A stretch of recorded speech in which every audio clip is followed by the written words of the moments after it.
ಕೇಂದ್ರ ಸಂಗೀತ ನಾಟಕ ಅಕಾಡೆಮಿ ನೀಡಿರುವಂತಹ ಉಸ್ತಾದ್ ಬಿಸ್ಮಿಲ್ಲಾ ಖಾನ್ ಯುವ ಪುರಸ್ಕಾರ ಪ್ರಶಸ್ತಿ ಪುರಸ್ಕೃತರು ಡ್ಯಾನ್ಸರ್, ಕೊರಿಯೋಗ್ರಾಫರ್ ಮತ್ತು ವೈಷ್ಣವಿ ನಾಟ್ಯ ಶಾಲೆಯ ಸಂಸ್ಥಾಪಕರಾಗಿರುವಂತಹ ಕಲಾಯೋಗಿ ಶ್ರೀ ಮಿಥುನ್ ಶ್ಯಾಮ್ ಅವರು ನಮ್ಮ ಜೊತೆಗಿದ್ದಾರೆ. ಸರ್ ನಮಸ್ತೆ, ಹೇಗಿದ್ದಾರೆ? ಕಾರ್ಯಕ್ರಮಕ್ಕೆ ಸ್ವಾಗತ. ನಮಸ್ಕಾರ ಸಂತೋಷ್. ಒಂದು ಲೆವೆಲ್ ಆದಮೇಲೆ ಹೇಗಿದ್ರು ಡೈರೆಕ್ಟ್ ಕೆ ಓವರಾಲ್ ಬೆಂಗಳೂರಲ್ಲಿ ಒಂದು 5-6 ಪಾಪ್ಯುಲರ್ ಒಳ್ಳೆ ಡ್ಯಾನ್ಸ್ ಕ್ಲಾಸಸ್ ಆ್ಯಂಡ್ ಅಲ್ಲಿ ಹೋದರೆ 5-6 ಗಂಟೆ ಮತ್ತೆ ಮಿಥುನ್ ನೀನು ಕೆಲಸ ಶುರು ಮಾಡು ಅಂತ ಸುಮ್ಮನೆ ಹೇಳಿದ್ರು. ಹಾಗೆ ನಾನು ಫಸ್ಟ್ ಸ್ಟಾರ್ಟ್ ಮಾಡಿದ್ದಾಗ ಒಂದು ಗೌರ್ಮೆಂಟ್ ಸ್ಕೂಲಲ್ಲಿ ಒಂದು ಟೀಚರ್ ಬಂದು ಹೇಳ್ಕೊಡ್ತಾ ಇದ್ದೆ. ಹಲವಾರು ಕನ್ನಡ, ತೆಲುಗು, ತಮಿಳ್ ಎಲ್ಲ ಮೂವೀಸಲ್ಲಿ ಆ್ಯಕ್ಟ್ ಮಾಡಿದ್ದಾರೆ. ನನಗೆ ಅನಿಸ್ತಾ ಇದೆ ನನಗೆ ಈ ವರ್ಲ್ಡಲ್ಲಿ ಎಂಥ ಒಂದು ರೆಕಗ್ನಿಷನ್ ಸಿಕ್ಕುತ್ತೋ ನನ್ನ ಟೀಚರ್ ಕೇಳೋ ಒಂದು ಮಾತಿದೆಯಲ್ಲ, ಚೆನ್ನಾಗಿ ಮಾಡಿದೆ. That is the biggest recognition. So this year July 15th is our 25th anniversary. ನಮಸ್ಕಾರ, ಅಶ್ವೇಗ ನ್ಯೂಸ್ನ ಸ್ಪೆಷಲ್ ಸೆಗ್ಮೆಂಟ್ಗೆ ಸ್ವಾಗತ. ನಾನು ಸಂತೋಷ್ ಕಶ್ಯಪ್. ವೈವಿಧ್ಯತೆಯಲ್ಲಿ ಏಕತೆಯನ್ನು ಹೊಂದಿರುವಂತಹ ದೇಶ ನಮ್ಮ ಭಾರತ. ನಮ್ಮ ದೇಶ ಭಾರತ ಮತ್ತು ಕರ್ನಾಟಕ ತನ್ನದೇ ಆದಂತಹ ಸಾಂಸ್ಕೃತಿಕ ಹಿನ್ನೆಲೆ ಮತ್ತು ಹಲವಾರು ವರ್ಷಗಳ ಇತಿಹಾಸ ಇದೆ. ಅದು ಭಾಷೆ ವಿಚಾರ ಆಗಿರಬಹುದು, ಸಾಹಿತ್ಯದ ವಿಚಾರ ಆಗಿರಬಹುದು, ಕಲಾ ಪ್ರಕಾರಗಳ ವಿಚಾರ ಆಗಿರಬಹುದು. ನಮ್ಮ ಹೆಮ್ಮೆಯ ಭಾರತೀಯ ಕಲೆ ಅಂದರೆ ಭರತ ಮುನಿಯಿಂದ ಬಂದಿರುವಂತಹ ಪಾರಂಪರಿಕವಾದಂತಹ ಕಲೆ ಭರತನಾಟ್ಯ. ಭರತನಾಟ್ಯ ನಮ್ಮನ್ನು ಅಂದರೆ ಮನುಷ್ಯರನ್ನು ಮತ್ತು ದೇವರನ್ನು ಬೆಸೆಯುವಂತಹ ಒಂದು ನಾಟ್ಯಶಾಸ್ತ್ರ ಅಂತ ಹೇಳಲಾಗುತ್ತೆ. ಏನಕ್ಕೆ ಇಷ್ಟೆಲ್ಲ ವಿಚಾರ ಹೇಳ್ತಾ ಇದ್ದೀನಿ ಅಂತ ಹೇಳಿದ್ರೆ, ಇವತ್ತು ನಮ್ಮ ಜೊತೆಗೆ ಒಬ್ಬರು ಸ್ಪೆಷಲ್ ಗೆಸ್ಟ್ ಇದ್ದಾರೆ.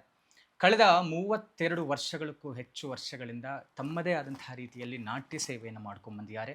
1000ಕ್ಕೂ ಹೆಚ್ಚು ಶಿಷ್ಯವರ್ಗವನ್ನು ತಯಾರಿ ಮಾಡಿದ್ದಾರೆ. 15ಕ್ಕೂ ಹೆಚ್ಚು ದೇಶಗಳಲ್ಲಿ ಅಂತಾರಾಷ್ಟ್ರೀಯ ಮಟ್ಟದಲ್ಲಿ ನಮ್ಮ ದೇಶವನ್ನು ಪ್ರತಿನಿಧಿಸಿರುವಂತಹ ಡ್ಯಾನ್ಸರ್ ಮತ್ತು ನಮ್ಮ ಹೆಮ್ಮೆಯ ದೇಶದ ಪ್ರಥಮ ಪ್ರಜೆ ರಾಷ್ಟ್ರಪತಿ ದ್ರೌಪದಿ ಮುರ್ಮು ಅವರಿರಬಹುದು, ನರೇಂದ್ರ ಮೋದಿ ಅವರಿರಬಹುದು, ಇಂತಹ ಘನತೆವೆತ್ತ ದೇಶದ ಅತ್ಯುನ್ನತ ಅಧಿಕಾರಿಗಳ ಮುಂದೆ ಪರ್ಫಾರ್ಮ್ ಮಾಡಿ ಸೈ ಎನಿಸಿಕೊಂಡಿದ್ದಾರೆ. ಕೇಂದ್ರ ಸಂಗೀತ ನಾಟಕ ಅಕಾಡೆಮಿ ನೀಡಿರುವಂತಹ ಉಸ್ತಾದ್ ಬಿಸ್ಮಿಲ್ಲಾ ಖಾನ್ ಯುವ ಪುರಸ್ಕಾರ ಪ್ರಶಸ್ತಿ ಪುರಸ್ಕೃತರು, ಡ್ಯಾನ್ಸರ್, ಕೊರಿಯೋಗ್ರಾಫರ್ ಮತ್ತು ವೈಷ್ಣವಿ ನಾಟ್ಯ ಶಾಲೆಯ ಸಂಸ್ಥಾಪಕರಾಗಿರುವಂತಹ ಕಲಾಯೋಗಿ ಶ್ರೀ ಮಿಥುನ್ ಶ್ಯಾಮ್ ಅವರು ನಮ್ಮ ಜೊತೆಗಿದ್ದಾರೆ. ಬನ್ನಿ ಅವ್ರನ್ನ ಮಾತಾಡಿಸ್ತಾ ಹೋಗೋಣ. ಸರ್ ನಮಸ್ತೆ, ಹೇಗಿದ್ದಾರೆ? ಕಾರ್ಯಕ್ರಮಕ್ಕೆ ಸ್ವಾಗತ. ನಮಸ್ಕಾರ ಸಂತೋಷ್, ಹೇಗಿದ್ದಾರೆ? Thank you for coming. ತುಂಬ ಸಂತೋಷ. ನಿಮ್ಮ ನೋಡೋಕ್ಕೆ ಖುಷಿ ಆಗುತ್ತೆ. ಇಷ್ಟೆಲ್ಲ ಸಾಧನೆ ಮಾಡಿರುವಂತಹ ಸಾಧಕರನ್ನು ಮಾತಾಡಿಸುವಂಥದ್ದು ನಮಗೆ ಖುಷಿ ಆಗುತ್ತೆ. ಎಸ್ ಸರ್, ನಿಮ್ಮ ಒಂದು ಕ್ವಿಕ್ ಇಂಟ್ರೊಡಕ್ಷನ್ ಅಂದರೆ. ನೀವೇ ತುಂಬ ಚೆನ್ನಾಗಿ ಇಂಟ್ರಡಕ್ಷನ್ ಮಾಡಿಕೊಟ್ಟಿದ್ದೀರಾ. ನಾನೇನು ಹೇಳೋಕ್ಕೆ ಇಚ್ಛೆಪಡ್ತೀನಿ ಅಂದರೆ, ಇವಾಗ ಮೀಡಿಯಾ ಅವರು ನಮ್ಮಂಥ ಶಾಸ್ತ್ರೀಯ ನೃತ್ಯ ಕಲೆಗಾರರಿಗೆ ಇಂಥ ಒಂದು ಪ್ರೋತ್ಸಾಹ ಕೊಡೋದು ತುಂಬ ಒಳ್ಳೆಯದು. ಬಿಕಾಸ್ ನೋಡಿ, ಇವಾಗ ಬಾಲಿವುಡ್, ಹಾಲಿವುಡ್ ಎಲ್ಲ ಅವ್ರಿಗೆಲ್ಲ ಹೇಗಿದ್ದರೂ ತುಂಬ ಇದೆ, ಬಟ್ ನಾವು ಸ್ಟೇಜ್ ಪರ್ಫಾರ್ಮೆನ್ಸ್ ಅಲ್ವಾ. So the involvement of media like you is very important. So ಬಂದಿದ್ದಕ್ಕೆ ತುಂಬ ಧನ್ಯವಾದಗಳು. ನಾವು ಯಾವಾಗಲೂ ನಮ್ಮ ಸಾಂಸ್ಕೃತಿಕ ಪರಂಪರೆಯನ್ನು ಉಳಿಸುವಂಥ ಖಂಡಿತ ಇದ್ದೇ ಇರ್ತೀವಿ ಸರ್. ತುಂಬ ಇಂಪಾರ್ಟೆಂಟ್. ಅಂದರೆ ಈಗ ಅಂದರೆ ನೀವು ಶುರು ಮಾಡಿದಾಗ ಒಂದು ಹಂತದಲ್ಲಿತ್ತು ಈ ಭರತನಾಟ್ಯ ಕಲಿಕೆ ಇರಬಹುದು. ಹೌದು. ಮತ್ತು ಈಗ ಇರುವಂತಹ ರೀತಿಗೆ ತುಂಬ ವ್ಯತ್ಯಾಸ ಇದೆ. ಅಂದರೆ ಈಗ ನೀವು 1000ಕ್ಕೂ ಹೆಚ್ಚು ಶಿಷ್ಯಂದ್ರನ್ನ ತಯಾರು ಮಾಡಿರುವಂಥದ್ದು. When you started, was it so easy for you? ಮತ್ತು ಈಗ ಹೇಗಿದೆ ಅದರ ಪರಿಸ್ಥಿತಿ? ನೋಡಿ, ಇವಾಗ ಸಿಚುವೇಶನ್ ಹೇಗಾದ್ರೆ, ಇವಾಗ ನಾನು ಸ್ಟಾರ್ಟ್ ಮಾಡಿದಾಗ 32 ವರ್ಷಗಳ ಹಿಂದೆ 1990s ಅಲ್ಲಿ ಸ್ಟಾರ್ಟ್ ಮಾಡಿದ್ದು. ಆವಾಗ ಇಷ್ಟು ಡ್ಯಾನ್ಸ್ ಕ್ಲಾಸಸ್ ಇರಲಿಲ್ಲ. ಫಸ್ಟ್ ಆಫ್ ಆಲ್ ಓವರಾಲ್ ಬೆಂಗಳೂರಲ್ಲಿ ಒಂದು 5-6 ಪಾಪ್ಯುಲರ್ ಒಳ್ಳೆ ಡ್ಯಾನ್ಸ್ ಕ್ಲಾಸಸ್ ಇತ್ತು. ಓವರಾಲ್ ನೋಡಿದ್ರೆ ಒಂದು 25 ಡ್ಯಾನ್ಸ್ ಕ್ಲಾಸಸ್ ಇತ್ತು ಏನೋ. ಇವಾಗ ಅಟ್ಲೀಸ್ಟ್ ಏರಿಯಾಗೆ 5. ಇವಾಗ ಈ ಬಾನಸವಾಡಿ ಏರಿಯಾದಲ್ಲೇ ಮಿನಿಮಮ್ ಒಂದು 15 to 20 ಡ್ಯಾನ್ಸ್ ಕ್ಲಾಸಸ್ ಇದ್ದಾವೆ. ಸೊ ಅವಾಗ ಒಂದು ಒಳ್ಳೆ ಡ್ಯಾನ್ಸ್ ಟೀಚರ್ ಸಿಕ್ಕೋದು ತುಂಬ ಕಷ್ಟ. ಒಂದು ಒಳ್ಳೆ ಡ್ಯಾನ್ಸ್ ಶಾಲೆ, ಎಲ್ಲ ಫೆಸಿಲಿಟಿ ಇರೋ ಒಂದು ಡ್ಯಾನ್ಸ್ ಶಾಲೆ ಸಿಕ್ಕೋದು ಕಷ್ಟ ಆಯಿತು. ನಾನು ಫಸ್ಟ್ ಸ್ಟಾರ್ಟ್ ಮಾಡಿದ್ದಾಗ ಒಂದು ಗೌರ್ಮೆಂಟ್ ಸ್ಕೂಲಲ್ಲಿ ಒಂದು ಟೀಚರ್ ಬಂದು ಹೇಳ್ಕೊಡ್ತಾಯಿದ್ರು. ಅಲ್ಲಿ ಹೋಗ್ತಾ ಇದ್ದೆ. ಅಲ್ಲಿ ಗೌರ್ಮೆಂಟ್ ಸ್ಕೂಲ್ ಅಂತ ಗೊತ್ತು ಎಷ್ಟು ವ್ಯವಸ್ಥೆ ಇರುತ್ತೆ ಅಂತ ಆ ಕಾಲದಲ್ಲಿ. ಸೊ ಫ್ಲೋರೆಲ್ಲ ಹೊಡೆದೋಗಿರ್ತಾಯಿತ್ತು. ನಾವು ಎಲ್ಲ ಬೆಂಚಸನ್ನು ಎತ್ತಿ ಸೈಡಲ್ಲಿ ಇಡಬೇಕು. ನಮ್ಮ ಕ್ಲಾಸ್ ಮುಗಿದ್ಮೇಲೆ ಎಲ್ಲ ಬೆಂಚಸನ್ನು ವಾಪಸ್ ಇಡಬೇಕು. ಮತ್ತು ಪ್ರಾಕ್ಟೀಸ್ ಮಾಡಬೇಕು ಅಂದರೆ ಕ್ಲಾಸ್ 20-30 ಮಕ್ಕಳಿಗಿಂತ ಮೇಲೆ ಒಂದು ರೂಮೆಲ್ಲ ಆಗಲ್ಲ. ಪ್ರಾಕ್ಟೀಸ್ ಮಾಡೋ ಹೊರಗಡೆ ಮೈದಾನದಲ್ಲಿ ಪ್ರಾಕ್ಟೀಸ್ ಮಾಡ್ತಿದ್ದು ಮಣ್ಣು ಮೇಲೆ. ಆ ಥರ ಇತ್ತು ನನ್ನ ಫಸ್ಟ್ ಡ್ಯಾನ್ಸ್ ಕ್ಲಾಸು. ಅಲ್ಲಿ ಐರಾವತಿ ನಾಯ್ಡು ಮೇಡಮ್ ಹತ್ರ ಕಲಿತಾ ಇದ್ದೆ. 1-2 ವರ್ಷ ಅಷ್ಟೇ. ಅದಾದಮೇಲೆ ಅವರು ಬ್ಯುಸಿ ಆದರು, ಹೈಯರ್ ಎಜುಕೇಷನ್ಗೆ ಹೋದವರು. ಆವಾಗ ನಾನು ನಮ್ಮ ಗುರುಗಳು ಫಾರ್ ಮೋರ್ ದೆನ್ 25 years ಅವ್ರ ಹತ್ರನೇ ಕಲ್ತಿರೋದು. ಗುರು ಶ್ರೀಮತಿ ಪದ್ಮಿನಿ ರಾಮಚಂದ್ರನ್ ಅಂತ. ಹಲವಾರು ಕನ್ನಡ, ತೆಲುಗು, ತಮಿಳ್ ಎಲ್ಲ ಮೂವೀಸಲ್ಲಿ ಆ್ಯಕ್ಟ್ ಮಾಡಿದ್ದಾರೆ. ನರ್ತನ ಶಾಲಾ ಅಂತ ಮೂವಿ ಇದೆ, ಅದರಲ್ಲಿ ಎನ್ ಟಿ ರಾಮರಾವ್ ಅವರು ಅರ್ಜುನನಾಗಿ ಪಾತ್ರದಲ್ಲಿ, ಇವರು ಊರ್ವಶಿ ಪಾತ್ರ ಮಾಡಿದ್ದಾರೆ. ನರವರಾವ್ ಕುರುವರ್ ಅಂತ ತುಂಬ ಫೇಮಸ್ ಹಾಡು. ಇಲ್ಲಿ ಭಕ್ತ ಪ್ರಹ್ಲಾದ ಅಂತ ಮೂವಿಯಲ್ಲಿ ಕನ್ನಡದಲ್ಲಿ ಆ್ಯಕ್ಟ್ ಮಾಡಿದ್ದಾರೆ. ಮತ್ತು ಶೀಸ್ ಅ ಔಟ್ಸ್ಟ್ಯಾಂಡಿಂಗ್ ಡಾನ್ಸರ್. ಅದಕ್ಕಿಂತ ಔಟ್ಸ್ಟ್ಯಾಂಡಿಂಗ್ ಗುರುಗಳು ಅವರೇ. ನನ್ನ ಈ ಒಂದು ಡ್ಯಾನ್ಸ್ ಮಾತ್ರ ಅಲ್ಲ, ನನ್ನ ಓವರಾಲ್ ಪರ್ಸ್ನಾಲಿಟಿಯನ್ನು ಡೆವಲಪ್ ಮಾಡಿದ್ದು ಅವರೇ. ಸೊ ಹೇಗೆ ಸ್ಪಿರಿಚುವಲ್ ಗುರುಸ್ ಇಂಪಾರ್ಟೆಂಟ್ ಇದೆಯೋ ಅದೇ ಥರ ನಮ್ಮ ಕಲೆಗೆ ಸಿಕ್ಕೋ ಗುರುಗಳು, ನಮ್ಮ ಎವ್ರಿ ಥಾಟ್ ಪ್ರಾಸೆಸ್, ನಾವು ಹೇಗೆ ಯೋಚನೆ ಮಾಡ್ತೀವಿ, ನಮ್ಮ ಆಧ್ಯಾತ್ಮ ಯೋಚನೆಗಳಿರ್ಬೋದು, ನಮ್ಮ ಪರ್ಸ್ನಲ್ ಲೈಫ್ನ ಯೋಚನೆಗಳಿರ್ಬೋದು, ವಿದ್ಯೆ ಡೆಫಿನೆಟ್ಲಿ ಇರ್ಬೋದು, ಲೈಫಲ್ಲಿ ಹೇಗೆ ಯಾವ ಹಾದಿಯಲ್ಲಿ ಹೋಗಬೇಕು ಎಲ್ಲ ಹೇಳ್ಕೊಡುವಂಥ ಶಕ್ತಿ ಇರೋದು our dance teachers, music teachers. ಯಾಕೆಂದರೆ ಅವ್ರ ಹತ್ರ personally we are going for close to 20 years. ಹಲವಾರು ಸಾರಿ ಪೇರೆಂಟ್ಸ್ಗಿಂತ ಇನ್ಫ್ಲುಯೆನ್ಸು ಡ್ಯಾನ್ಸ್ ಟೀಚರ್ಸ್ಗೆ ಬಂದ್ಬಿಡುತ್ತೆ ಒಂದು ಸ್ಟೂಡೆಂಟ್ನ ಸೈಕಾಲಜಿ ಮೇಲೆ, ಅಲ್ವಾ? ಆ್ಯಂಡ್ ಅಲ್ಲಿ ಹೋದರೆ 5-6 ಗಂಟೆ we will be with them only. 4 to 5 hours of training. ಅದರಲ್ಲಿ ಕಂಟಿನ್ಯೂಸ್ಲಿ ಡ್ಯಾನ್ಸ್ ಮಾಡೋದಲ್ಲ, ಅವ್ರ ಹತ್ರ ಮಾತಾಡ್ತಾ ಇರ್ತೀವಿ, ಏನಾದರೂ ಶೇರ್ ಮಾಡ್ತಾ ಇರ್ತೀವಿ, ಏನಾದರೂ ತಿಂಡಿ ಎಲ್ಲ ಕೊಡ್ತಾರೆ, ಮತ್ತೆ ಸ್ವಲ್ಪ ಡ್ಯಾನ್ಸ್ ಮಾಡಿಸ್ತಾರೆ, ಬೈತಾರೆ. ಅದೇ ಒಂದು ತುಂಬ ಸ್ಟ್ರಾಂಗ್ ಬಾಂಡು. ಆ ಥರ ನಮ್ಮ ಗುರುಗಳು ನನಗೆ ಸಿಕ್ಕಿದ್ದು ನನ್ನ ಲೈಫಲ್ಲಿ biggest achievement of my life is that. So Mithun Shyam, disciple of guru Padmini Ramachandran ಹೇಳಿದರೆ my life is described in that few words. So ಅವರು ನನ್ನನ್ನು ಚೆನ್ನಾಗಿ ಮೋಲ್ಡ್ ಮಾಡಿದರು. ಸೊ ಆ ಕಾಲದಲ್ಲಿ ಅದೊಂದು ಚಾಲೆಂಜ್ ಇತ್ತು, ಟು ಗೆಟ್ ಅ ಗುಡ್ ಗುರು. ಇಲ್ಲಿ ಬಿಟ್ಟರೆ ಭಾನುಮತಿ ಮೇಡಮ್ ಎಲ್ಲೋ, ನರ್ಮದಾ ಮೇಡಮ್ ಎಲ್ಲೋ, ಅವರೆಲ್ಲ ಜೆ ಪಿ ನಗರ್, ಜಯನಗರ್. ನಮಗೆಲ್ಲ ಆಸೆ, ಎಷ್ಟು ಬಸ್ ಇತ್ತು ಅಲ್ವಾ? ಆಟೋ ಚಾರ್ಜಸ್ ಎಲ್ಲ ಕೊಟ್ಟು ಹೋಗೋಕ್ಕೆಲ್ಲ ನಮ್ಗೆ ಆಗ್ತಾ ಇರಲಿಲ್ಲ. ಸೊ ಬಸ್ ಇಟ್ಕೊಂಡು ಜೆ ಪಿ ನಗರ್, ಜಯನಗರ ಹೋಗೋಷ್ಟು we were 8 years 9 years old ಅಲ್ವಾ ಸ್ಟಾರ್ಟ್ ಮಾಡುವಾಗ. ಸೊ ಅದು ಕಷ್ಟ ಆಯಿತು. ಇವಾಗ ಫಸ್ಟ್ ಆಫ್ ಆಲ್ ಟೀಚರ್ಸ್ ಎಲ್ಲ ಕಡೆ ಇದ್ದಾರೆ. ಆನ್ಲೈನ್ ಬೇಕು ಅಂದರೆ ಎಲ್ಲಿ ಬೇಕಾದರೂ ನಾವು ಸೈನಪ್ ಮಾಡಿ ಕಲಿಬೋದು. ಬರೀ ನೋಡಿಕೊಂಡೇ ಕಲಿಯುವಷ್ಟು ಆ್ಯಪ್ಗಳು ಬಂದಿವೆ. ತುಂಬ ಒಳ್ಳೆ ಡ್ಯಾನ್ಸ್ ಕಲಿಸುವಂಥ ಆ್ಯಪ್ಗಳು ತುಂಬ ಚೆನ್ನಾಗಿ ಬಂದಿದ್ದಾವೆ. ಫಾರ್ ಎಕ್ಸಾಂಪಲ್, ನಾನು ಹೋಗ್ತಾ ಇರ್ತೀನಿ ಹೈದರಾಬಾದ್ಗೆ, ಆನಂದ ಶಂಕರ್ ಜಯಂತ್ ಮೇಡಮ್, ಪದ್ಮಶ್ರೀ ಅವಾರ್ಡಿ ಅವರು ನಾಟ್ಯಾರಂಭ ಅಂತ ಒಂದು ಆ್ಯಪ್ ಮಾಡಿದ್ದಾರೆ. ಅದರಲ್ಲಿ ನೋಡಿ ಬೇಸಿಕ್ಸ್ ಎಲ್ಲ ಆರಾಮಾಗಿ ಕಲಿಸ್ಬಿಡ್ಬೋದು at home. It's like work from home ಅಂತ, ಲರ್ನ್ ಡ್ಯಾನ್ಸ್ ಫ್ರಮ್ ಹೋಮ್ ಥರ. ಸೊ ಅದರಲ್ಲಿ ಅಷ್ಟು ಡೀಟೇಲ್ ಆಗಿ ಹೇಳಿದ್ದಾರೆ. It is not difficult to learn also. ಅದನ್ನು ನೋಡ್ಬಿಟ್ಟು ಆರಾಮಾಗಿ ನಿಮ್ಮ ಡ್ಯಾನ್ಸ್ ಪ್ರಾಕ್ಟೀಸ್ ಮಾಡ್ತಾ ಇರ್ಬೋದು. At least the basics. ಒಂದು ಲೆವೆಲ್ ಆದಮೇಲೆ ಹೇಗಿದ್ರು ಡೈರೆಕ್ಟ್ ಗುರುಗಳು ಬೇಕೇ ಬೇಕು. ಬಟ್ ಒಂದು ಇಂಟ್ರೊಡಕ್ಷನ್, ಒಂದು ಸ್ಟಾರ್ಟ್ ಮಾಡೋಕ್ಕೆ ಇವಾಗ ನಮಗೆ ನಮ್ಮ ಬ್ಯುಸಿ ಸ್ಕೆಡ್ಯೂಲಲ್ಲಿ ಆರಾಮಾಗಿ ಹೇಗಾದರೂ ಒಂದು ವಿಧದಲ್ಲಿ ನಾವು ಸ್ಟಾರ್ಟ್ ಮಾಡ್ಬೋದು. ಇಷ್ಟೊಂದು ಡಿಫ್ರೆನ್ಸ್ ಬಂದಿದೆ. ವಿತ್ ಟೆಕ್ನಾಲಜಿ ಆರ್ಟ್ಗೂ ಒಂದು ಒಳ್ಳೆ ಸಪೋರ್ಟ್ ಸಿಕ್ಕಿದೆ. This is what I like. ಅಂದರೆ ಈಗ ಒಬ್ಬರು ಗುರುಗಳಿಗೆ ಒಳ್ಳೆ ಶಿಷ್ಯ ಸಿಗೋದು ಅಷ್ಟೇ ಮುಖ್ಯ ಇರುತ್ತೆ, ಒಬ್ಬರು ಶಿಷ್ಯರಿಗೆ ಅಷ್ಟೇ ಒಳ್ಳೆ ಗುರುಗಳು ಸಿಗೋದು ಮುಖ್ಯ ಇರುತ್ತೆ. ಸೊ ನಿಮ್ಗೆ ಇಷ್ಟೆಲ್ಲ ಕಷ್ಟಗಳ ಮಧ್ಯ ನೀವು ಕಲಿತು 32ಕ್ಕೂ ಹೆಚ್ಚು ವರ್ಷಗಳಿಂದ ತಾವು ನಾಟ್ಯ ಸೇವೆ ಮಾಡ್ತಾ ಇದ್ದೀರಾ. ಈಗ ನಿಮ್ಮ ವೈಷ್ಣವಿ ನಾಟ್ಯ ಶಾಲೆ ಬಗ್ಗೆ ಹೇಳೋದಾದ್ರೆ ಅದು ಹೆಂಗೆ ಶುರುವಾಯಿತು? ನಿಮ್ಮಂಥ ನಾವು ಆ್ಯಕ್ಚುಲಿ 3 ಜನ ಮಕ್ಕಳು, ನಮ್ಮ ಎಲ್ಡರ್ ಬ್ರದರ್, ನಾನು ಮತ್ತು ತಂಗಿ. ನಾವು 3 ಜನ ಒಟ್ಟಿಗೆ ಕಲಿತಾ ಇದ್ದಿದ್ದು. ನಮ್ಮ 3 ಜನ ಡ್ಯಾನ್ಸರ್ಸ್, 3 ಜನನೂ ಡ್ಯಾನ್ಸರ್ಸ್. ಒಟ್ಟಿಗೆ ಕಲಿತು ಒಟ್ಟಿಗೆ ರಂಗಪ್ರವೇಶನೂ ಮಾಡಿದ್ವಿ ಇನ್ ದ ಇಯರ್ 2000 July 15. ಈ July 15th. So this year July 15th is our 25th anniversary celebration. ನಮ್ಮ ಅಣ್ಣ ಸ್ವೀಡನಲ್ಲಿ ಸೆಟಲ್ ಆಗಿದ್ದಾರೆ. ಸೊ ಅವ್ರಿಗೆ ಬರೋಕ್ಕಾಗ್ತಿಲ್ಲ. ನಾನು ನನ್ನ ತಂಗಿ ಸೇರಿ July 15ಗೆ ಒಂದು ಪ್ರೋಗ್ರಾಮ್ ಮಾಡೋಣ, ಸೆಲೆಬ್ರೇಟಿಂಗ್ 25 years. ಅಮ್ಮ ಇದ್ದಾರೆ, ಅಪ್ಪ 2 years ಆಗಿ ಗೊತ್ತಿರೋದ್ರು. ಅಮ್ಮನ ಕರ್ಕೊಂಡು ಹೋಗಿ ಮಾಡೋಣ ಅಂತ ಒಂದು ಪ್ಲ್ಯಾನ್ ಮಾಡ್ತಾ ಇದ್ದೀವಿ. ಸೊ ಅದರದ್ದು ಪ್ರಾಕ್ಟೀಸ್ ನಡೀತಾ ಇದೆ ಇವಾಗ. ಸೊ ಹಾಗೆ ನಾವು ಸ್ಟಾರ್ಟ್ ಮಾಡಿದಾಗ ಇನ್ ಅರೌಂಡ್ 97 ಆದಾಗ, ಆಫ್ಟರ್ 5-6 years ಆಫ್ ಟ್ರೈನಿಂಗ್, ನಮ್ಮ ಟೀಚರ್ ಹೇಳಿದ್ರು ಇವಾಗ ರಂಗಪ್ರವೇಶ ಮಾಡ್ಕೊಳ್ಳಿ ಆವಾಗ. ಬಟ್ ಆ ವರ್ಷನೇ ನಾವು ಮನೆ ಕಟ್ಟಿದ್ದು ಈ ಕಡೆ ಬಾನಸವಾಡಿ ಕಡೆ, ಅಮ್ಮ ಮನೆ ಕಟ್ಟಿದ್ರು. ಸೊ ಆವಾಗ ಸ್ವಲ್ಪ ಕಷ್ಟ ಇದೆ ಅಂತ ಹೇಳಿದಾಗ ನಮ್ಮ ಟೀಚರ್ ಹೇಳಿದ್ರು, ಪರವಾಗಿಲ್ಲ, ನನಗೆ ಅರ್ಥ ಆಗುತ್ತೆ, ಮಿಥುನ್ ನೀನು ಕಲ್ಸಕ್ಕೆ ಶುರು ಮಾಡು ಅಂತ ಸುಮ್ಮನೆ ಹೇಳಿದ್ರು. ಹಾಗೆ you will get some money ಅಂತ. ಆವಾಗ ನನಗೆ ಬರೀ 15-16 years ಓಲ್ಡ್. ಸೊ ಆವಾಗ ಬಟ್ ನಾನು ಅದೇನು ಹೇಳಿದ್ರು ಅದೇ ಥರ ಮಾಡಬೇಕು ಅಂದರೆ ಇದಿಲ್ಲ, ಕೋಲೂರ ಕಡಗುಸು ಥರ ದೇವರಿಗೆ ಊಟ ಕೊಟ್ಟರೆ ತಿನ್ನಲೇಬೇಕು ಅಂತ ಹಠ ಹಿಡಿತಾರಲ್ಲ, ಅದೇ ಥರ ಅಯ್ಯೋ ನಮ್ಮ ಟೀಚರ್ ಹೇಳಿದರೆ ನಾನು ಸ್ಟಾರ್ಟ್ ಮಾಡಲೇಬೇಕು ಅಂತ. ಸೊ ನಮ್ಮ ಅಮ್ಮನವರ ಒಬ್ಬರು ಫ್ರೆಂಡ್ ಇದ್ದರು, ಅವ್ರ ಮಗಳನ್ನು ಕಳಿಸಿದ್ರು. ಹಾಗೆ ಸ್ಟಾರ್ಟ್ ಆಯಿತು ಕ್ಲಾಸ್ಗಳು. That is back in 98, 2 years before my arangetram, which is very rare for a teacher. ಆ ಥರ ಅಲೌ ಮಾಡೋದೇ ಕಷ್ಟ. ನಾನು ಬರೀ 5-6 ವರ್ಷ 7-8 ವರ್ಷ ಕಲ್ತಿದ್ದೆ. ಬಟ್ ಹೇಗೆ ಅಂದರೆ ನಾನು ಒಂದು ಥರ I am proud to say ಒಂಥರ ಸ್ಪೆಷಲ್ ಸ್ಟೂಡೆಂಟ್. ಅಂದರೆ ಅವ್ರ ಹತ್ರನೇ ಯಾವಾಗಲೂ ಕೂತ್ಕೊಳ್ಳೋದು, ಬರೀ ಕಲಿಯೋದು ಮಾತ್ರ ಅಲ್ಲ, ಅವರು ಜೂನಿಯರ್ಸ್ಗೆಲ್ಲ ಆವಾಗಲೇ ಕಳಿಸ್ತಾ ಇದ್ದೆ, ಅಡುಗಳೆಲ್ಲ ಹೇಳ್ಕೊಡ್ತಾ ಇದ್ದೆ, ತುಂಬ ಸಿನ್ಸಿಯರ್ ಆಗಿದ್ದೆ. ಸೊ ನಮ್ಮ ಟೀಚರ್ ಗೊತ್ತಿತ್ತು that if he does he will do a very sincere job ಅಂತ. ಆ ಥರ ಸ್ಟಾರ್ಟ್ ಮಾಡಿದ್ದು ಅವಾಗ. ಅದು ಅಲ್ಲಿಂದ ಒಂದೇ ಸ್ಟೂಡೆಂಟ್ ಇದ್ದಿದ್ದು for more than a year. ಆ ಹುಡುಗಿ ಒಂದು ಪರ್ಫಾರ್ಮೆನ್ಸ್ ಇಲ್ಲಿ ಮಾಡಿದ ತಕ್ಷಣ ಅದು 5 to 10 ಸ್ಟೂಡೆಂಟ್ಸ್ ಆಯಿತು. ಅವ್ರು ಒಂದೆರಡು ಪರ್ಫಾರ್ಮ್ ಮಾಡುವಷ್ಟಿಗೆ ಒಂದು suddenly it blew up into 200 students. ಬಾ because the performances were good. ಅವಾಗ ಅಷ್ಟು ಡ್ಯಾನ್ಸ್ ಕ್ಲಾಸಸ್ ಇರಲಿಲ್ಲ ನಾನು ಸ್ಟಾರ್ಟ್ ಮಾಡಿದಾಗ.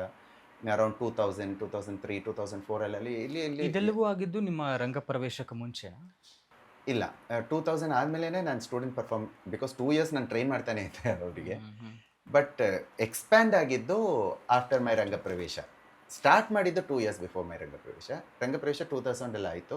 2003 ಅಲ್ಲಿ ನಾನು ಫಸ್ಟ್ ಸೆಟ್ ಆಫ್ ಸ್ಟೂಡೆಂಟ್ಸ್ ಗೆಜ್ಜೆ ಪೂಜೆ ಮಾಡಿದ್ದು. ಅಲ್ಲಿಂದ they has been no looking back. ಸಾವಿರಾರು ಮಕ್ಕಳು ಬರ್ತಾಯಿದ್ರು. ನನಗೆ ಯಾರಿಗೂ ನೋ ಹೇಳೋಕ್ಕೆ ಇಷ್ಟ ಇಲ್ಲ. ಬರೋರಿಗೆಲ್ಲ ಓಕೆ ಓಕೆ ಅಂತ. ಅದಕ್ಕೆ ತಕ್ಕಂತೆ ದೇವರೇನೋ ಒಂದೊಳ್ಳೆ ನಾಟ್ಯ ಶಾಲೆ ಕೊಟ್ಟಿದ್ದಾರೆ. 7000 square feet ಇದೆ. ಆರಾಮಾಗಿ ಎಷ್ಟು ಮಕ್ಕಳು ಬೇಕಾದರೂ ಜಾಯಿನ್ ಮಾಡ್ಕೋಬೋದು. ಮತ್ತು ನಾನು ಆವಾಗಲಿಂದ ಕಲಿಸಿದ್ದ ನನ್ನ ಸೀನಿಯರ್ ಸ್ಟೂಡೆಂಟ್ಸ್ ಇವಾಗಲೂ ನನಗೆ ತುಂಬ ಸಪೋರ್ಟಿವ್ ಆಗಿದ್ದಾರೆ.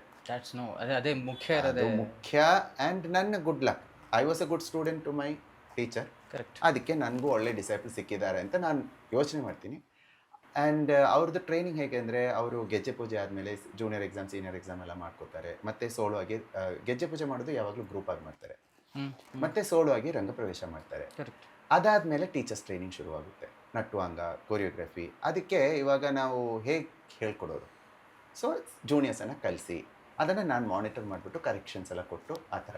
ಇವಾಗ ರೀಸೆಂಟಾಗಿ ನನ್ನ ಒಂದು ಸ್ಟೂಡೆಂಟ್, ಸೀನಿಯರ್ ಸ್ಟೂಡೆಂಟ್ಗೆ ವೈಷ್ಣವಿ ಆಚಾರ್ಯ ಅಂತ ಒಂದು ಟೈಟಲ್ ಕೊಟ್ಟಿದ್ದೀನಿ. ಅಂದರೆ ನೌ ಶಿ ಈಸ್ ವೈಷ್ಣವಿ ಆಚಾರ್ಯ. ವೈಷ್ಣವಿ ನಾಟ್ಯಶಾಲೆ ನನ್ನ institute. First level that is ಗೆಜ್ಜೆ ಪೂಜೆ ಮುಗಿದಾಗ ವೈಷ್ಣವಿ ಸ್ವರ್ಣ ಅಂತ ಕೊಡ್ತೀನಿ. ರಂಗಪ್ರವೇಶ ನಾನು ಕೊಡೋದು. ಬಿಕಾಸ್ ನನ್ಗೆ ಅನಿಸ್ತಾ ಇದೆ, ನನಗೆ ಈ ವರ್ಲ್ಡಲ್ಲಿ ಎಂಥ ಒಂದು ರೆಕಗ್ನಿಷನ್ ಸಿಕ್ಕಿದ್ರು ನನಗೆ ನನ್ನ ಟೀಚರ್ ಹೇಳೋ ಒಂದು ಮಾತಿದೆಯಲ್ಲ, ಚೆನ್ನಾಗಿ ಮಾಡಿದೆ, that is the biggest recognition for me. ಅದಕ್ಕೆ ಮೇಲೆ ಅದರ ಮೇಲೆ ನನಗೆ ಯಾವುದೂ ಮ್ಯಾಟ್ರ್ ಆಗಲ್ಲ. ಎಲ್ಲರೂ ಹೊಗಳ್ತಾರೆ ನಮ್ಮ ಟೀಚರ್ ನೀನು ಚೆನ್ನಾಗಿ ಮಾಡಿಲ್ಲ ಅಂತ ಹೇಳಿದ್ರೆ ಮತ್ತೇನು ಸಮಾಧಾನನೇ ಇಲ್ಲ. ಯಾರು ಏನು ಹೇಳಿದ್ರು ಒಂದು ವ್ಯಾಲ್ಯೂ ಇಲ್ಲ ಅದಾದ್ಮೇಲೆ. ಅದೇ ಥರ ಗೌರ್ಮೆಂಟ್ ಅವಾರ್ಡ್ ಎಲ್ಲ ಬಂದಿದೆ, ಬಟ್ ನಮ್ಮ ಟೀಚರ್ ಹೇಳಿದ್ದೇ ನನಗೆ ಮೋಸ್ಟ್ ಇಂಪಾರ್ಟೆಂಟ್. ಆ ನಿಟ್ಟಿನಲ್ಲಿ ನಾನು ಈ ವೈಷ್ಣವಿ ಸ್ವರ್ಣ ಗೆಜ್ಜೆ ಪೂಜೆ ಚೆನ್ನಾಗಿ ಮಾಡಿದ್ದೀಯಾ, ವೈಷ್ಣವಿ ರತ್ನ ರಂಗಪ್ರವೇಶ ಚೆನ್ನಾಗಿ ಮಾಡಿದ್ದೀಯಾ, ಆ್ಯಂಡ್ ಯು ಕ್ವಾಲಿಫೈ. ಅವರು ಚೆನ್ನಾಗಿ ಮಾಡಿಲ್ಲ ಅಂದ್ರೆಲ್ಲ ನಾನು ಮಾಡಲ್ಲ. 500 ಮಕ್ಕಳಿದ್ದಾರೆ, ಬಟ್ ಇಷ್ಟು ವರ್ಷದಲ್ಲಿ ನಾನು ಬರೀ 56 ರಂಗಪ್ರವೇಶ ನಾನು ಮಾಡಿದ್ದು. It's a very small number if you look at it actually. So Vaishnavi Ratna ಅಂತ, ದೆನ್ ವೈಷ್ಣವಿ ವೈಢೂರ್ಯ ಅಂತ ಒಂದು ಕೊಡ್ತೀನಿ, which is when they continue in dance, solo performances ಮಾಡಬೇಕು. ಅದು ಯಾಕೆ ನಾನು ಅದೊಂದು ಲೆವೆಲ್ ಇಟ್ಟಿದ್ದೀನಿ ಅಂದರೆ, ರಂಗಪ್ರವೇಶ ಆದಮೇಲೆ ಇಮಿಡಿಯೇಟ್ಲಿ ಬಿಟ್ಬಿಡ್ತಾರೆ ಹಲವಾರು ಮಕ್ಕಳು. ಸೊ ಸರಿ ಒಂದು ಸ್ಫೂರ್ತಿ ಇರಲಿ, ಬಿಕಾಸ್ ರಂಗಪ್ರವೇಶ ಆದಮೇಲೆ ಏನು ಟೀಚರ್ಗೂ ಏನು ಹೇಳ್ಕೊಡ್ಬೇಕು ಅಂತ ಗೊತ್ತಿಲ್ಲ, ಸ್ಟೂಡೆಂಟ್ಗೂ ಏನು ಮಾಡಬೇಕು ಅಂತ ಗೊತ್ತಿಲ್ಲ. ಅದಕ್ಕೆ ವೈಷ್ಣವಿ ವೈಢೂರ್ಯ ಅಂತ. ಅದರಲ್ಲಿ ದೇ ಸ್ಟಾರ್ಟ್ ಲರ್ನಿಂಗ್ ನಟುವಾಂಗ, ವಿದ್ವತ್ ಮಾಡಿಬಿಡ್ತಾರೆ, ಮತ್ತು ಸೋಲೋ ಪರ್ಫಾರ್ಮೆನ್ಸಸ್ ತುಂಬ ಮಾಡ್ತಾರೆ. ಸೊ ಆವಾಗ ನನಗೊಂದು ಸ್ಯಾಟಿಸ್ಫ್ಯಾಕ್ಷನ್. ಮತ್ತು ಕೆಲವು ಮಕ್ಕಳಿಗೆ ಹೇಳ್ಕೊಡ್ತಾರೆ ಆ ಥರ. ಸೊ ವೈಢೂರ್ಯ ಅಂತ. ಅದಾಗ್ಯೂ ಇನ್ನೂ ಮೇಲೆ ವೆರಿ ಗುಡ್ ಲೆವೆಲ್, ಇನ್ನೂ ಹಲವಾರು ಕಡೆ ದೊಡ್ಡ ದೊಡ್ಡ ಡ್ಯಾನ್ಸ್ ಕೊರಿಯೋಗ್ರಾಫರ್ಸ್ ಹತ್ರ ಕೆಲಸ ಮಾಡಿ ಆ ಥರ ಎಲ್ಲ ಮಾಡಿದಾಗ ಇವಾಗ ವೈಷ್ಣವಿ ಆಚಾರ್ಯ ಅಂತ ಒಂದು ಸ್ಟಾರ್ಟ್ ಮಾಡಿದೆ. So they know that the teachers training at Acharya Prashikshana ಅಂತ ಒಂದಿದೆ, ಅದು ನನ್ನ ಗೈಡೆನ್ಸಲ್ಲಿ ಮುಗಿದಿದೆ ಅಂತ ಅರ್ಥ. Okay, that is Vaishnavi Acharya. Then Vaishnavi Vajra ಅಂತ ಒಂದು ಇಟ್ಟಿದ್ದೇನೆ, ಅದನ್ನು ಯಾರಿಗೂ ಕೊಟ್ಟೇ ಇಲ್ಲ, ಇಲ್ಲಿ ತನಕ ಯಾರಿಗೂ ಕೊಟ್ಟಿಲ್ಲ. ಬಿಕಾಸ್ ಇದು ಟು ಬಿಕಮ್ ವಜ್ರ ಅಷ್ಟು ಏಟ್ ತಿನ್ನಬೇಕು ಅಲ್ವಾ. ಒಂದು ವಜ್ರ ಸುಮ್ಮನೆ ಕಲ್ಲಿರೋದು, ಅದು ಪಾಲಿಶ್ ಆಗಬೇಕಲ್ವಾ. ಅದಕ್ಕೆ ಐ ಆಮ್ ಹೋಪಿಂಗ್ ಒಂದು ಡಾಕ್ಟ್ರೇಟ್ ಮಾಡಬೇಕು, ಪ್ರೊಫೆಸರ್ಸ್ ಆಗಿ ಮಾಡಬೇಕು, ಸೊಸೈಟಿ ಅಟ್ ಲಾರ್ಜ್ ಬೆನಿಫಿಟ್ ಆಗಬೇಕು, ಆ ಥರ ಆಥರ್ ಆಗಬೇಕು.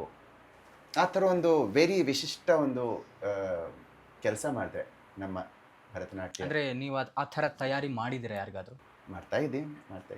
MA ಮುಗಿಸಿದ್ದಾರೆ, ಒಂದೊಂದು ಲೆವೆಲ್ ಮಾಡ್ತಾ ಇದ್ದಾರೆ ಮಕ್ಕಳು, ಮಾಡ್ತಾ ಇದ್ದಾರೆ. ಅಂದರೆ ಇಸ್ ದಟ್ ರಂಗ ಪ್ರವೇಶ ಮಾಡಿದವರು ಎಲ್ಲರೂ ಟೀಚರ್ಸ್ ಅಂದರೆ ಗುರುಗಳಾಗಕ್ಕೆ ಸಾಧ್ಯ ಇದೆಯಾ, ಅಥವಾ ನೀವು ಹೇಳಿದ ಹಾಗೆ ಈ ಹಂತ ತಲುಪದ ಮೇಲೆ ಗುರುಗಳಾಗಕ್ಕೆ ಸಾಧ್ಯ ಇದೆ? ಅಂದರೆ ವಾಟ್ ಇಸ್ ದ ಒಂದು ಇದು ಬೇಕಲ್ಲ ನಮಗೆ, ಗುರುಗಳು ಅಂತ ಅನ್ನಿಸ್ಕೊಳ್ಳೋಕೆ ಏನು ಯೋಗ್ಯತೆ ಇರಬೇಕು ಈ ಥರದ ವಿಚಾರದಲ್ಲಿ ಅಂತ? ಏನು ಕಲಿದೇನೆ ಗುರುಗಳಾಗ್ಬೋದು. ಹಾಂ ಹಾಂ if you don't know anything also you can become a teacher. Because ನಾನು ಇವಾಗ ಹೇಳ್ತೀನಿ, ನಾನು ಫಸ್ಟ್ ಸ್ಟ್ಯಾಂಡರ್ಡ್ ಸೆಕೆಂಡ್ ಸ್ಟ್ಯಾಂಡರ್ಡಲ್ಲಿದ್ದಾಗ ನಮ್ಮ ಗ್ರ್ಯಾಂಡ್ ಮದರ್ ಇದ್ರು ನಮ್ಮ ಜೊತೆ. ಅವ್ರಿಗೆ ಈ ಕನ್ನಡ ಹೇಳ್ಕೊಡ್ತಾ ಇದ್ದೆ, ಏನೋ ದೊಡ್ಡ ಟೀಚರ್ ಥರ. ನಾನಲ್ಲಿ ಶಾಲೆಯಲ್ಲಿ ಏನೋ ಈ ಸ್ವಲ್ಪ ನೋಡಿರ್ತಾನೆ, ಅದನ್ನು ಬಂದು ತುಂಬ ಸಿನ್ಸಿಯರಾಗಿ ಹೀಗೆ ಬರಿಬೇಕು ಅಜ್ಜಿ, ಹೀಗೆ ಬರಿಬೇಕು ಅಂತ ಕೈ ಹಿಡಿದು ಬರೆಸೋದು. So becoming a teacher is innate, ನಮ್ಮ ಒಳಗಿಂದ ಅದು ಇರಬೇಕು. ಅದೇ ಕೆಲವರಿಗೆ ಎಲ್ಲ ಜ್ಞಾನ ಇರುತ್ತೆ, ಒಂದು 10 ಇದು ಇನ್ನೊಬ್ರಿಗೆ ಹೇಳ್ಕೊಡಕ್ಕೆ ಬರಲ್ಲ. ಕರೆಕ್ಟ್ ಅಲ್ವಾ? ಅವರಲ್ಲಿ ಇರುತ್ತೆ ಜ್ಞಾನ, ಅದನ್ನು ಹೇಳ್ಕೊಡೋದು ಒಂದು ಸ್ಪೆಷಲ್ ವಿದ್ಯೆ. ಅದು ಒಂದು ಹೇಳ್ಕೊಡಕ್ಕೆ ಎಲ್ರಿಗೂ ಬರಲ್ಲ ಅಂತ. ಹೇಳ್ಕೊಡಕ್ಕೆ ಎಲ್ಲರಿಗೂ ಬರಲ್ಲ, ಎಲ್ಲ ವಿದ್ಯೆ ಇದ್ರೂ ಹೇಳ್ಕೊಡಕ್ಕೆ ಬರಲ್ಲ ಅಲ್ವಾ? ನಾನು ಹೇಳೋದ ಕನೆಕ್ಟ್ ಆಗ್ತಾ ಇದೆಯಲ್ಲ? ಅದೇ ಸ್ವಲ್ಪ ಗೊತ್ತಿರೋದ್ರನ್ನ ತುಂಬಾ ಚೆನ್ನಾಗಿ ಹೇಳ್ಕೊಡೋಕೆ ಬರೋರಿದ್ದಾರೆ. ನಮ್ಮ ಅಜ್ಜಿ ಒಂದು ಒಳ್ಳೆ ಎಕ್ಸಾಂಪಲ್, ನಮ್ಮ ಅಮ್ಮ ಒಂದು ಒಳ್ಳೆ ಎಕ್ಸಾಂಪಲ್. ಅವ್ರಿಗೇನು ಗೊತ್ತಿದೆಯೋ ಅದನ್ನು ಹಲವಾರು ಎಕ್ಸಾಂಪಲ್ಸ್, ಉದಾಹರಣೆಗಳು, ಮಾದರಿಗಳು, ಕಥೆಗಳು ಹೇಳಿ, ರಿಡಲ್ಸ್ ಹೇಳಿ, ಜೋಕ್ಸ್ ಹೇಳಿ ನಮ್ಗೆ ಹೇಳ್ಕೊಡುವಾಗ ನಮ್ಗೆ ಎಲ್ಲ ಸಂಪೂರ್ಣವಾಗಿ ಅರ್ಥ ಆಗುತ್ತೆ. ಆ ಹೇಳ್ಕೊಡೋದು ಒಂದು ವಿದ್ಯೆ. ಅದನ್ನ ಒಬ್ಬೊಬ್ಬರಿಗೆ ಫ್ರಮ್ ಚೈಲ್ಡ್ಹುಡ್ ಬಂದ್ಬಿಡುತ್ತೆ. ಮಕ್ಕಳಿಗೆ ಹೇಳ್ಕೊಡೋದು ಒಂದು ಪ್ಯಾಷನ್ ಇರಬೇಕು ಅದಕ್ಕೆ. ಇಲ್ಲಾಂದ್ರೆ ನಮಗೆಲ್ಲ ಗೊತ್ತಿರುತ್ತೆ ಇದನ್ನು ಹೆಂಗಪ್ಪ ಹೇಳ್ಕೊಡೋದು, ಇವ್ರಿಗೆಲ್ಲ ಹೆಂಗೆ ಅರ್ಥ ಮಾಡಿಸೋದು ಅಂತ ಆಯಿತು ಅಂದರೆ ಬರುತ್ತೆ ಕಷ್ಟ. ಅದನ್ನು ನಾವು ಇನ್ವೆಸ್ಟಿಗೇಟ್ ಮಾಡಿ ಇಷ್ಟು ಕಷ್ಟ ಇರೋ ಒಂದು ಕಾನ್ಸೆಪ್ಟನ್ನು ಸಿಂಪ್ಲೆಸ್ಟ್ ವೇ ಆಗಿ ಅದನ್ನು ಬ್ರೇಕಪ್ ಮಾಡಿ ಒಂದು ಮಗು ಮನಸ್ಸಿಗೆ ಮುಟ್ಟುವಂತೆ ಹೇಗೆ ಕಲಿಸ್ಕೊಡ್ಬೇಕು ಅದು ಗೊತ್ತಾಗಬೇಕು ನಮಗೆ. ಸೊ ಅದು ಎಲ್ಲರಿಗೂ ಇಷ್ಟ. I mean who wants to do. ಇವಾಗ 100 ಜನ ವಿದ್ವಾಂಸರಲ್ಲಿ ಒಬ್ಬರಿಗೂ ಇಬ್ಬರಿಗೂ ಹೇಳ್ಕೊಡುವಂಥ ಒಂದು ಇಚ್ಛೆ ಇರುತ್ತೆ. ಇಲ್ಲಾಂದರೆ ನಮ್ಗೆ ಎಷ್ಟೊಂದು ಗುರುಗಳು ಇರ್ತಾ ಇದ್ರು. ಎಲ್ಲರೂ ಕಲಿತಾರೆ ವೇದಗಳು, ಆದರೆ ಎಲ್ರಿಗೂ ಹೇಳ್ಕೊಡಕ್ಕೆ ಬರಲ್ಲ. ಗುರುಗಳು ಅದರಿಂದ 1000 ಜನ ಕಲಿತ್ರೆ ಅದರಿಂದ ಒಂದು 5 ಜನ ಗುರುಗಳಾಗ್ಬೋದು. ಇವಾಗ ಆಚಾರ್ಯರು ಎಷ್ಟಿದ್ದಾರೆ ಅಲ್ವಾ? ನಮ್ಗೆ ಗೊತ್ತು, ನಮ್ಮ ಸಂಸ್ಕೃತಿ ನೋಡಿದ್ರೇ ಗೊತ್ತಾಗುತ್ತಲ್ವ. ರಾಮಾನುಜಾಚಾರ್ಯರು, ಶಂಕರಾಚಾರ್ಯರನ್ನೆಲ್ಲ ನೋಡಿದಾಗ, ಮಧ್ವಾಚಾರ್ಯರನ್ನು ನೋಡಿದಾಗ ಅವ್ರ ಜೊತೆ ಎಷ್ಟೋ ಜನ ಕಲ್ತಿರ್ತಾರೆ ವೇದಗಳು. ಅದನ್ನು ಒಂದು ನಿಟ್ಟಿನಲ್ಲಿ ಇಷ್ಟೊಂದು ಜನಕ್ಕೆ ಹೇಗೆ ಹೇಳ್ಕೊಡ್ಬೇಕು, ಇವ್ರಿಗೆ ಹೆಂಗೆ ಅರ್ಥ ಮಾಡಿಸ್ಕೋಬೇಕು, ನನ್ನ ಫಿಲಾಸಫಿಯನ್ನು ಹೇಗೆ ಇವರಿಗೆ ಅರ್ಥ ಮಾಡಿಸ್ಬೇಕು, ದ್ವೈತ ಆದರೂ ಅದ್ವೈತ ಆದರೂ ವಿಶಿಷ್ಟ ದ್ವೈತ ಆದರೂ ಇದನ್ನು, ಈ ಫಿಲಾಸಫಿಯನ್ನು ನಾನು ಹೇಗೆ ಹೇಳಿ ಅರ್ಥ ಮಾಡಿಸ್ಬೇಕು ಅಂತ ಇರೋ ಒಂದು ವಿದ್ಯೆ ಬರಬೇಕಲ್ಲ, ಅದು ದೇವಾಧೀನ. ಅದ್ರ ಬರಬೇಕು, ದೇವರಿಂದ ಬರಬೇಕು. ಪರಂಪರೆಯನ್ನು ಮುಂದುವರ್ಸ್ಕೊಂಡು ಹೋಗೋದು ದೊಡ್ಡ ಜವಾಬ್ದಾರಿ, ಮತ್ತು ಹೇಳ್ಕೊಡೋಕ್ಕೂ ಅವ್ರು ನಿಜವಾಗ್ಲೂ ಬರಬೇಕು. ಅದಕ್ಕೆ ನಮ್ಗೊಂದು ಸ್ಟ್ರಾಂಗ್ ಥಾಟ್ ಪ್ರಾಸೆಸ್ ಇರಬೇಕು. ನನಗೆ ಇದನ್ನು ಅಚೀವ್ ಮಾಡಬೇಕು, ಇದನ್ನು ನನಗೆ ಗೊತ್ತಿರೋದನ್ನು ಇಟ್ಬಿಟ್ಟು ಇಷ್ಟೊಂದು ಜನಕ್ಕೆ ಹೇಳ್ಕೊಟ್ಬಿಟ್ಟು ಈ ಥರ ಒಂದು ಅಚೀವ್ಮೆಂಟ್ ಬರಬೇಕು. ನನ್ನ ಸಂಸ್ಕೃತಿ, ನಮ್ಮ ಭಾರತದ ಈ ಸಂಸ್ಕೃತಿಯನ್ನು ಹೇಗೆ ನಾನು ಇದನ್ನು ಎಲ್ಲರಿಗೂ ಹೇಳ್ಕೊಡೋದು. ಅದರಲ್ಲಿ ಭರತನಾಟ್ಯ ಅಂದರೆ as you might know, you are also knowledgeable person, it is not ತಟ್ಟಡು ನಾಟಡು ಮೆಟ್ಟಡು. ಅದರಲ್ಲಿ ಆಧ್ಯಾತ್ಮತೆ ಇದೆ ತುಂಬ. ಸಂಸ್ಕೃತಿ, ಮನುಷ್ಯ ಮತ್ತು ದೇವರನ್ನು ಬೆಸೆಯುವಂಥ ನೀವು ಅದು ಹೇಳಿದ್ರಲ್ಲ, ಇಂಟ್ರೊಡಕ್ಷನಲ್ಲಿ ಹೇಳಿದ್ರಲ್ಲ ತುಂಬ ಚೆನ್ನಾಗಿ. ಸೊ ಅದನ್ನು ಆಧ್ಯಾತ್ಮತೆ, ಅದರಲ್ಲಿ ನಮ್ಮ ಹತ್ರ ಬರೋ ಮಕ್ಕಳು ಎಲ್ಲರೂ ಒಂದೇ ಥಾಟ್ ಪ್ರಾಸೆಸ್ಸಲ್ಲಿ ಇರಲ್ಲ. ಬೇಸಿಕ್ಕಾಗಿ ಹೇಳ್ತಾ ಇರೋದು, they may not be followers of anything. Basically Advaita, Dvaita ಎಲ್ಲ ಅವರಲ್ಲಿ ನಮ್ಗೆ ಕಾಣಿಸುತ್ತೆ, because of their thought process. ಕೆಲವರು ಹೇಳ್ತಾರೆ God is within me ಅಂತ, ಕೆಲವರು I have a connection with God ಅಂತ ಹೇಳ್ತಾರೆ. ಅವರನ್ನು ಒಬ್ಬೊಬ್ಬರಿಗೂ ನಾವೊಂದು ಗಣಪತಿ ಸ್ತುತಿ ಹೇಳ್ಕೊಡುವಾಗ, ವರ್ಣಂ ಎಸ್ಪೆಷಲಿ ಹೇಳ್ಕೊಡುವಾಗ ಅವರ ಆ ಥಾಟ್ ಪ್ರಾಸೆಸ್ ಇಟ್ಬಿಟ್ಟು ನಾವು ಕೊರಿಯೋಗ್ರಾಫ್ ಮಾಡಬೇಕು. ನಾವು they think the god is with in, ನನ್ನ ಕೊರಿಯೋಗ್ರಫಿ ಚೇಂಜ್ ಆಗಬೇಕು. ಅವರಿಗೆ ದೇವರನ್ನು ಬೇರೆಯಾಗಿ ತೋರಿಸ್ಬಾರ್ದು, ನನ್ನಲ್ಲಿ ಇದ್ದಾರೆ ಅಂತ ಇರೋ ಕೊರಿಯೋಗ್ರಫಿ ಬರಬೇಕು. ಅವರಲ್ಲೇ ಕಣ್ಮುಚ್ಚಿದಾಗ ದೇವರನ್ನು ಕಾಣಿಸ್ಕೋಬೇಕು. ಆ ಥರ we have to choreograph, because we should understand the students like that. ಅವರ ಆಧ್ಯಾತ್ಮತೆ ಎಲ್ಲಿದೆ ಅದೇ ನಿಟ್ಟಿನಲ್ಲಿ ನಾವು ಹೇಳ್ಕೊಡ್ಬೇಕು. ಬೇರೆಯನ್ನೆಲ್ಲ ತೋರಿಸ್ಬೋದು. ಇವಾಗ ಒಂದು ವರ್ಣಂ ಇಟ್ಬಿಟ್ಟು ಆದಿಶಿವನೇ ಕಾಣವೆ ಆಸೆಕೊಂಡೇ ನಡಿ, ಒಂದು ವರ್ಣಂ ಇದ್ದರೆ ಅದನ್ನು ಇಟ್ಬಿಟ್ಟು I can teach them all these philosophies. Correct. ಆಧ್ಯಾತ್ಮದ ಎಲ್ಲ ದಾರಿಗಳನ್ನು ಆ ಒಂದು ವರ್ಣದಲ್ಲಿ ನಾವು ತೋರಿಸ್ಕೊಡಾಗುತ್ತೆ. ನೀವು you have seen Rasamaya Kurukshetra, ಅದರಲ್ಲಿ ಲಾಸ್ಟಲ್ಲಿ ನೋಡ್ತೀರಲ್ಲ, ಆಕಾಶಾತ್ ಪತಿತಂ ತೋಯಂ ಯಥಾ ಗಚ್ಚತಿ ಸಾಗರಂ, ಕೃಷ್ಣ ನಿಂತಿರ್ತಾರೆ. ಈ ಎಲ್ಲ ಕ್ಯಾರೆಕ್ಟರ್ಸ್ ಬಂದು ಕೃಷ್ಣ ಒಳಗೆ ಮರ್ಜ್ ಆಗುತ್ತೆ, ನೀವು ನೋಡಿದ್ರಿ. ಸೊ ಅದರಲ್ಲಿ ಯು ಗೆಟ್ ಟು ನೋ ನಾವೆಲ್ಲ ಬರೀ ಪಪ್ಪೆಟ್ಸ್, ದೇವರು ಅಂತ ಇದ್ದಾರೆ, we merge into him ಅಂತ ಇರೋ ಆ ಒಂದು ಫಿಲಾಸಫಿ ನೀವು ನೋಡಿದ್ದೀರಾ.